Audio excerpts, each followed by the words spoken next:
Hello, this is Sword in the Darkness, and I'm here to tell you today what I think is in the Crypts of Winterfell.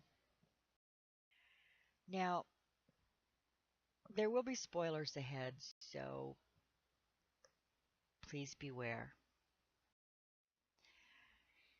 This is a topic that's been covered pretty thoroughly on every format, but I have a thought and I wanted to share it. It's perhaps a bit tinfoily, but here it goes. In researching, um, I have come across many ideas, from Rhaegar's harp to a marriage cloak to a dragon and even the Great Other. And on a side note, I kind of find that Great Other thing a little bit interesting, and I may delve into that later, but we'll leave that for another video. All these theories have merit, and I cannot deny that the chances that any one of them could be true is, as good as any other. But I tend to look at things from a kind of weird angle, so sometimes you have to just dive into your crazy and go. So here's what I think lies in the Crypts of Winterfell from my weird angle. Now, the history of the crypts are fascinating, but it's kind of irrelevant to this particular theory. It focuses more on Lyanna, Brandon, Rickard, Ned, and even Rhaegar Targaryen, and the events that as they relate to Jon Snow. Now, generally, most people focus on Lyanna's tomb and what it may hide, but I'm more interested in the others. The fact that the Starks, Ned, Bran, Arya, Cat, even Jon Snow, think, dream, and dread of the crypts is a good clue to its importance. The Crypts of Winterfell are the oldest part of Winterfell, and actually bigger than Winterfell itself, which Winterfell covers several acres. It's the resting place of Starks for generations, with statues carved for the Kings of Winter and later for the Lords of Winterfell. This is all stuff that, it's been said repeatedly, so it's probably something I don't have to tell you. But there are a few exceptions. Baron Stark had a statue carved for his son Artus the Implacable, and he was never a Lord of Winterfell. And then, of course, later, Eddard had statues carved for his brother Brandon and his sister Lyanna, who lie next to their father Rickard. Which brings me to my first question. Is there anything in Rickard's tomb or in Brandon's tomb? We know Ned brought Lyanna's bones home, but what's really in there? In A Clash of Kings, there's a discussion between Jaime and Catelyn where Jaime describes Rickard's and Brandon's deaths. He says, Lord Rickard demanded trial by combat, and the king granted the request. Stark armored himself for battle, thinking to duel one of the king's guard. Me, perhaps. Instead, they took him to the throne room and suspended him from the rafters while two of Aerys' pyromancers kindled a blaze beneath him. The king told him that fire was the champion of House Targaryen, so all Lord Rickard need do to prove himself innocent was, well, not burn. When the fire was blazing, Brandon was brought in. His hands were chained behind his back, and around his neck was a wet leather cord attached to a device that the king had brought from Tyrosh. His legs were left free, though, and his longsword was set down just beyond his reach. The pyromancers roasted Lord Rickard slowly, banking and fanning the fire carefully to get a nice even heat. His cloak caught first, then his surcoat, and soon he wore nothing but metal and ash. Next, he would start to cook, Aerys promised, unless his son could free him. Brandon tried, but the more he struggled, the tighter the cord constricted around his throat, and in the end he strangled himself. As for Lord Rickard, The steel of his breastplate turned cherry red before the end, and the gold melted off his spurs and dripped down into the fire. Caitlin 7, A Clash of Kings. And this leads me to wonder if there was really anything left of Rickard to bury. And would there really be anything in Rickard's tomb? But this brings me to Brandon. And in a Game of Thrones, Bran 7. No, I'm sorry, Bran 6. Bran thinks of those who went south and never came home. Beneath the shadow of the first keep was an ancient lychard, its headstone spotted with the pale lichen where the kings of winter had laid their faithful servants. It was there that they had buried Lady, while her brothers stalked between the graves like restless shadows. She had gone south, and only her bones had returned. Their grandfather, old Lord Rickard, had gone as well, with his son Brandon, who was father's brother, and 200 of his best men. None had ever returned. Bran 6, A Game of Thrones.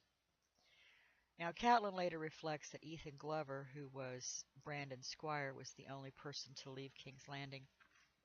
Either way, King Aerys didn't seem like the kind of person, the sort of fellow who was sentimental about tradition and, just a good old boy who would have been happily returning bones to their homes to be buried, especially when you consider that he thought Brandon was a traitor. So while most focus on Lyanna's tomb, I am more curious about what might be in Brandon's. And I think it could possibly be Rhaegar himself. And when you're finished laughing, here, let me tell you why I think so. Whatever happened, kidnapping or romance, Rhaegar Targaryen and Lyanna Stark disappeared. Now, I personally don't think it was kidnapping, but obviously Brandon was told that it was. Rickard went to King's Landing on the orders of Aerys to collect his hot-headed son, but it's really never clear if Rickard knew or how he felt about Rhaegar and Lyanna. Did he think it was a kidnapping? Did he know otherwise? It's just never clear. But it is clear that Brandon was told that it was a kidnapping and that he believed it was a kidnapping. But I feel that Ned knew the truth. Um, yeah, he went to war with Robert, but I feel that for Ned it was not so much about Lyanna as it was about justice for his father and his brother. When Ned eventually went to retrieve his sister, you have to ask yourself how he knew where to go and why he knew he would need the men that he took. Because it seems to me that, if you're looking for someone that is the last place you'd look would be in the country of the man's wife, which is a little fishy and kind of worthy of another video as to would he have taken her there if there wasn't some kind of approval? I mean, you just don't take your lover to your wife's backyard and not have some sort of guarantee that you're going to get out alive. But I digress. Anyway, um, Ned knew how Lyanna felt about Rhaegar. I think he did, and it could have been one of the lies that he held close. He talks about lies, living with his lies. Um, and one of them could have been this lie of omission, of not telling Robert the truth about Lyanna's feelings. Another lie may have been that he knew that Brandon wasn't in Brandon's tomb, and he knew who was.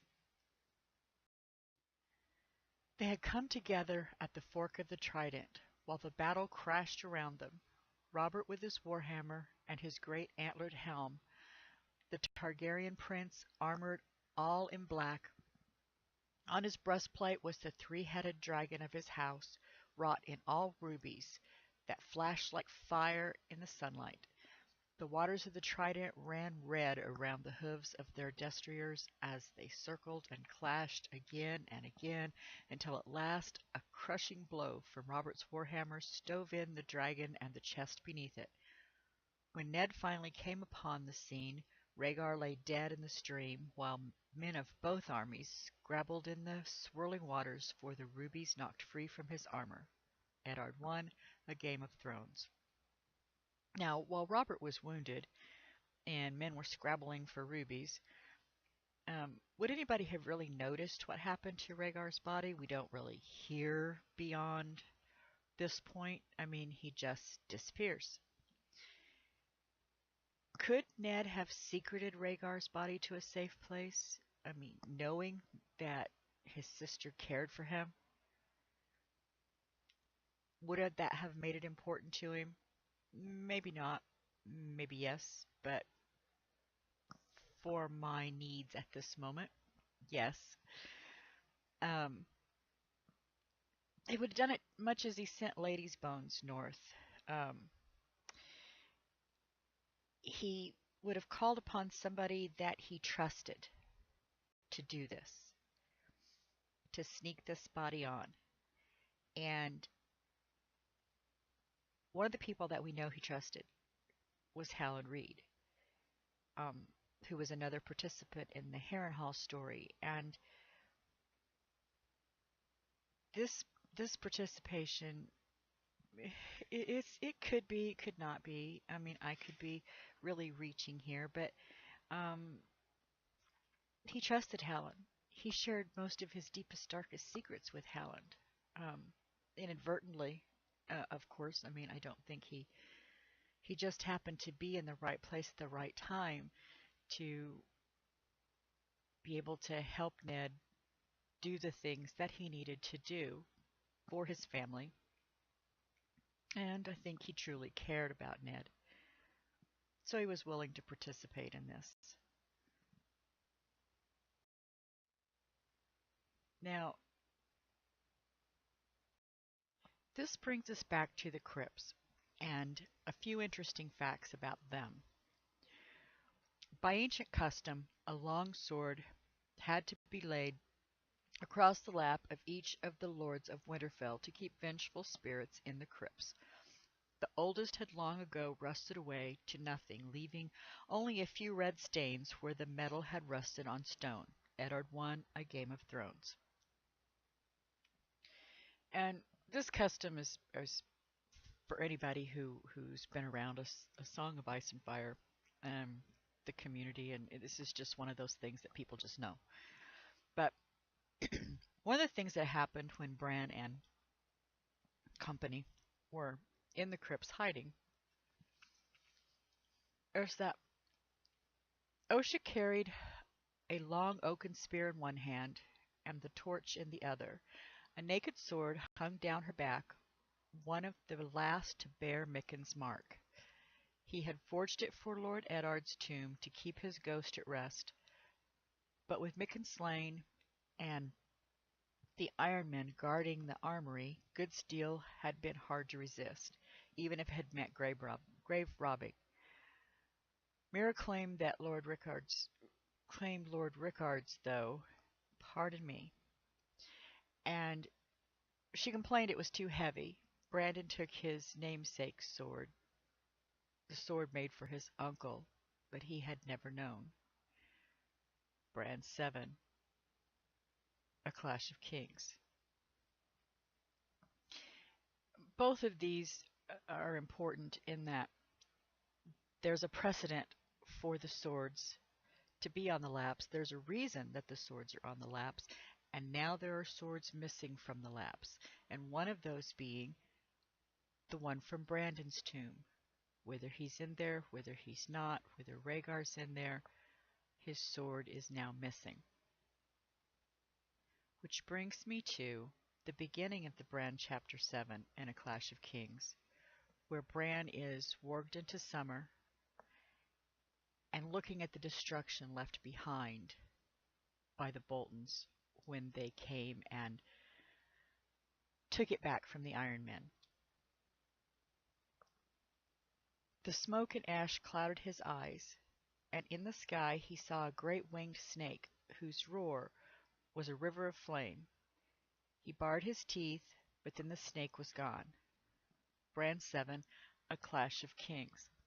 Now, this incident drew my attention because I was thinking that by putting these facts together, if Rhaegar was in the Crypts of Winterfell and his spirit was released, could it have been that snake, that fire-breathing snake that Bran saw through Summer's eyes? Is it possible that this could have happened? And if Rhaegar's body is in Brandon's tomb, could it be the extra proof? The extra proof that's going to be needed to convince Jon and others that he's a Targaryen. Bran has visions of the Tower of Joy, but the visions to most people are, not believable. They're not going to believe. Hallan Reed was at the Tower of Joy and knows that a baby came home with them. And if Halland was who Ned turned to and trusted to ferry Rhaegar's body to Winterfell, then his importance to this story has just doubled. Now, you take a vision and add a witness, add a conspirator, add a body in smashed rubulous Targaryen armor, and it should at least convince some people. If not, I tried. Thanks for watching.